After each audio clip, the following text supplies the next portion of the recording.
Movie शुरू होती है और हम केटी नाम की एक लड़की को देखते हैं जो कि एक रेस्टोरेंट में पार्ट टाइम रिसेप्शनिस्ट की जॉब करती है। केटी बहुत ही मेहनती लड़की है और वो एक मॉडल बनना चाहती है, मगर कोई भी एजेंट उसे बड़ा मौका देने के लिए तैयार नहीं है। इसके बाद केटी एक फोटोग्राफर की एडवर्टाइजमेंट को देखती है जो कि फ्री में फोटो शूट कर रहा है। अब क्योंकि केटी को भी अपनी कुछ अच्छी फोटोग्राफ्स की जरूरत है ताकि वो उन्हें बड़े एजेंट्स को फॉरवर्ड कर सके, इसलिए वो उन फोटोग्राफर के साथ अपनी एक अपॉइंटमेंट बुक कर लेती है। अगले दिन हम देखते हैं कि केटी उन फोटोग्राफर की बताई हुई जगह पर जाती है और वो वहाँ पर देखती है कि फोटोग्राफर एक लड़की का फोटो शूट कर रहा है। इसके बाद केटी का नंबर आता है और केटी एक फैंसी ड्रेस पहनकर आती है जो कि ज्यादा एक्सप्लोसिव नहीं है। कुछ टाइम के फोटो शूट के बाद इवान केटी से कहता है कि तुम्हें ये फोटो मॉडलिंग के लिए चाहिए, राइट? केटी कहती है हाँ। फिर इवान कहता है कि तब तो तुम्हें कुछ और हॉट पहनना होगा, तभी तुम कुछ अचीव कर पाओगी। मगर यहाँ केटी किसी भी तरह का बिकिनी शूट करने से मना कर देती है क्योंकि वो ये बात जानती है कि ये लोग फ्री फोटो शूट कर रहे हैं, इसलिए ये लोग फोटोज की एक कॉपी अपने पास रखेंगे और दूसरी कॉपी को इंटरनेट पर बेच देंगे। इसके अलावा केटी सक्सेस पाने के लिए अपने कपड़े नहीं उतारना चाहती, जो कि सबसे ज्यादा अप्रिशिएट करने वाली बात है। अब अगले दिन हम देखते हैं कि केटी अपने घर पर है, तभी उसके दरवाजे पर दस्तक होती है। केटी दरवाजा खोलती है और देखती है कि इवान का छोटा भाई जॉर्जी बाहर खड़ा है।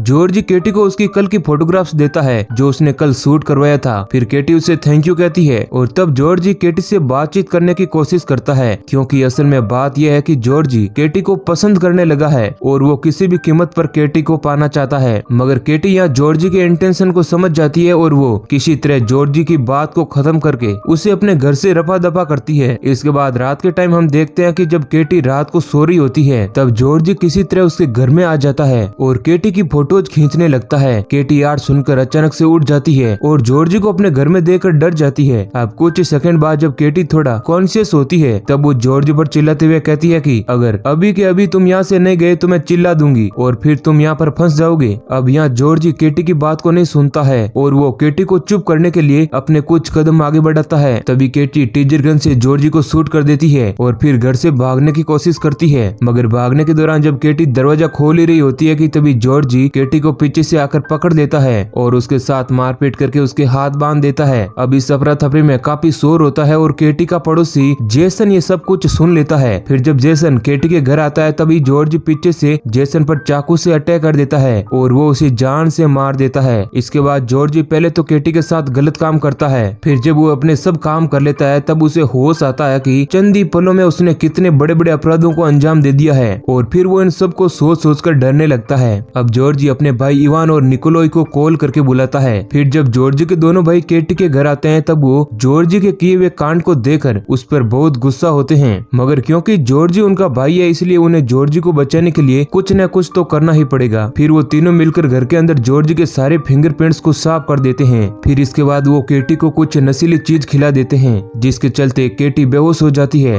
अब आगे हम देखते हैं कि जब केटी की आंख खुलती है तो वो देखती है कि निकोलोई उसके साथ गलत काम कर रहा है। तभी वहाँ पर जॉर्जी आ जाता है और वो निकोलोई को केटी के ऊपर से हटा देता है और उससे लड़ने लगता है। जॉर्जी ने ये सब इसलिए किया क्योंकि जॉर्जी अभी भी केटी को पसंद करता है और वो केटी को पर्सनली अपने लिए रखना चाहता है। फिर हम देखते हैं कि सभी के जाने के बाद जॉर्जी केटी को नहला धुलाकर साफ करता है और फिर जैसे ही वो थोड़ी दूर के लिए पलटता है तभी केटी जॉर्जी पर अटैक कर देती है और उसे जख्मी करने के बाद बेसमेंट की खिड़की से बाहर भाग जाती है। बाहर आने के बाद केटी देखती है कि वो न्यूयॉर्क में नहीं है क्योंकि वहाँ रोड पर जितने भी सिग्नल है वो सब दूसरी लैंग्वेज में लिखे हुए हैं। केटी समझ जाती है कि वो तीनों लोग उसे किडनैप करके दूसरी कंट्री में ले आए हैं। अब केटी रोते हुए वहाँ के लोकल लोगों से मदद मांगती है मगर कोई भी उसकी हेल्प नहीं करता। फिर थोड़ी देर बाद केटी के पास एक लोकल पुलिस वाला जिसका नाम किरिल है वो केटी के पास आता है और वो केटी को बताता है कि वो बुल्गारिया में है। ये सुनते ही केटी और रोने लगती है और फिर वे पुलिस वाले को बताती है कि वो न्यूयॉर्क से है और उसे 3 लड़कों ने किडनैप करके यहाँ लाया है और उसके साथ गलत काम किया है। ये सुनने के बाद किरिल केटी को पुलिस स्टेशन ले जाता है ताकि वो इन्वेस्टिगेशन कर सकें और फिर वो केटी को मेडिकल जांच कराने के लिए कहता है। केटी मेडिकल जांच कराने से मना कर देती है और कहती है कि मुझे बस अमेरिकन एम्बेसी ले चलो क्योंकि वहीं से मुझे मदद मिलेगी। फिलहाल किरिल इतना बड़ा कदम नहीं उठाना चाहता है क्योंकि वो समझ गया है कि केटी नशे में है और उसे ये भी लग रहा है कि शायद केटी एक ड्रग एडिक्ट है और वो बस अमेरिकन नागरिक होने का नाटक कर रही है। अब किरिल अपने ऑफिस में सोफिया नाम की एक लेडी को बुलाता है और वो लेडी केटी को विश्वास दिलाती है कि वो उसकी मदद करेगी। फिर जब किरिल कॉफी पीने के लिए अपने केबिन से बाहर जाता है तभी सोफिया केटी को पुलिस स्टेशन से ले जाती है और कार के सफर के दौरान वो केटी से कहती है कि पहले तो हम मेरे घर चलेंगे जहाँ तुम थोड़ा फ्रेश हो लेना, और फिर इसके बाद हम अमेरिकन एम्बेसी चलेंगे। अब यहाँ केटी सोफिया पर विश्वास करके उसके साथ चली तो जाती है, मगर यही उसकी सबसे बड़ी भूल होती है। घर पहुँचने पर केटी देखती है कि वो वापस उसी घर में आ गई है जहाँ से वो भागी थी, और वहाँ इवान भी मौजूद होता है जो केटी को तुरंत पकड़कर बेसमेंट के अंदर चैन से बांध देता है। दरअसल यहाँ सीन ये है कि सोफिया इवान की सौतेली माँ है जो कि एक सोशल सर्विस में काम करती है, और वो अक्सर यहाँ तरह तरह के लाचार लड़कियों को बेला फुसला कर लाती है और उनका सौदा करती है। अब यहाँ हम ये भी देखते हैं कि सोफिया केटी का सौदा एक पुलिस वाले से कर देती है जो कि केटी को बहुत ही बुरी तरीके से टॉर्चर करता है, जिसके चलते केटी अधमरी हो जाती है। फिर इसके बाद इवान, जॉर्जी और निकोलॉय मिलकर केटी को एक बॉक्स में डालते हैं और उसे जिंदा ही अपने बेसमेंट में दफन कर देते हैं। केटी जब जमीन के अंदर होती है तब वो भगवान से बार बार प्रे करती है कि वो उसे किसी भी तरह बचा ले, और तभी अचानक से बॉक्स के नीचे की जमीन खिसक जाती है और वो बॉक्स घर के नीचे की पाइपलाइन में जाकर गिर जाता है। अब यहाँ हम देखते हैं कि केटी अधमरी है मगर अभी भी वो जिंदा है। फिर केटी अपने आप को जैसे तैसे संभालती है और सीवर लाइन में ही कुछ दिन तक अपना गुजारा करती है। फिर एक दिन केटी को सीवर लाइन में कुछ आवाज सुनाई देती है और वो आवाज का पीछा करते हुए एक रूम में पहुंचती है जो कि एक चर्च के बेसमेंट में है। अब केटी अक्सर ही वहाँ से अपने खाने पीने के लिए सामान चुराती है और एक दिन वहाँ के एक पादरी को ये सब बात पता चल जाती है। फिर पादरी एक दिन बेसमेंट के रूम में रुककर केटी के आने का वेट करता है, और जब केटी वहाँ पहुँचती है तब पादरी उससे बात करने की कोशिश करता है, मगर केटी उससे कोई बात नहीं करती और वहाँ से जाने लगती है। अब इससे पहले कि केटी वहाँ से जाती, पादरी उसे कहता है कि मैंने कुछ कपड़े और खाने के सामान को टेबल पर रखा है और तुम इसे अपने साथ ले जा सकती हो ताकि तुम्हें और चोरी ना करना पड़े। अब केटी वो सब सामान अपने साथ ले जाती है और फिर इसके बाद केटी अब थोड़ा स्टेबल हो जाती है। तब वो सिविल लाइन से बाहर निकल कर आती है और पादरी से एक बार दोबारा मिलती है। केटी बातों बातों में पादरी को बताती है कि वो किसी से बदला लेना चाहती है, और वो इतनी सी बात बताने के बाद केटी वहाँ से चली जाती है। अब ये सारी बात पादरी एक पुलिस वाले को बताता है, और वो पुलिस वाला और कोई नहीं बल्कि किरिल ही होता है। अब पादरी की बातों को सुनकर किरिल को याद आता है कि कुछ टाइम पहले एक लाचार लड़की मदद की उम्मीद से उसके पास आई थी, मगर किरिल उसकी मदद नहीं कर पाया था, और पादरी जिसके बारे में बात कर रहा है ये वही लड़की है। दूसरी तरफ हम केटी को देखते हैं जो पहले तो निकोलॉय को मारती है और उसके बाद जॉर्ज, इवान और सोफिया को किडनैप करके उन्हें सीवर लाइन में ले आती है और उन्हें तरह तरह के औजारों से टॉर्चर करती है। दोस्तों मूवी में यहाँ पर कुछ ऐसे सीन हैं जिसे शायद ही हर कोई पूरा देख पाए, क्योंकि ये सीन बहुत ही पेनफुल है। केटी का बदला लेने का तरीका बहुत ही भयानक और दर्दनाक होता है, जिसे जॉर्ज झेल नहीं पाता है और वो वहीं पर मर जाता है। इसके बाद केटी इवान और सोफिया को भी टॉर्चर कर रही होती है, तभी वहाँ किरिल भी पहुँच जाता है और वो केटी को ये सब रोकने के लिए कहता है।